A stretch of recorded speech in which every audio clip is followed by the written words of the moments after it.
في ليلة هادية في القاهرة مطار عسكري اتفتح في سرية. نزلت طيارة أردنية عليها وفد عسكري تقيل، محدش عارف وصل إمتى ولا ليه، بس جوه قاعة اجتماعات مقفولة كانوا قاعدين مع قادة مصريين والخرايط مفتوحة قدامهم، العقبة، قناة السويس والحدود كلها. اللقاء ما كانش بروتوكولي، لا دي كانت ترتيبات كبيرة، خطة دفاع جوي واحدة بزرارين، واحد في القاهرة وواحد في عمان. أي خطر يقرب السما كلها ترد في لحظة. مش بس كده، في تصنيع عسكري مشترك وتمويل بيتدفق، وقطع من الأسطول المصري موجودة في مواني الأردن كأنها في بيتها التاني.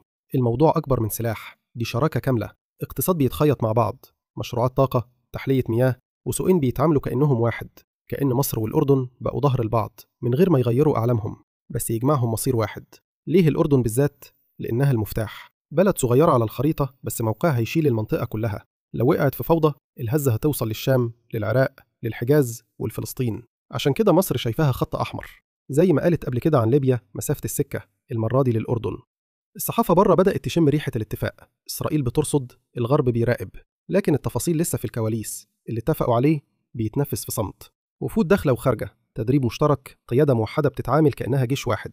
القصة دي مش هتتكتب في الجرايد بسهولة، لكن بين سطور الأحداث في رسالة واضحة: مصر مش سايبة الأردن، لأن الحفاظ على الأردن مش بس حماية حدود، ده حماية قضية وحماية مستقبل منطقة كاملة. وفي الآخر القصة كلها بتقول إن في زمن العواصف الوحدة مش كلام، الوحدة فعل.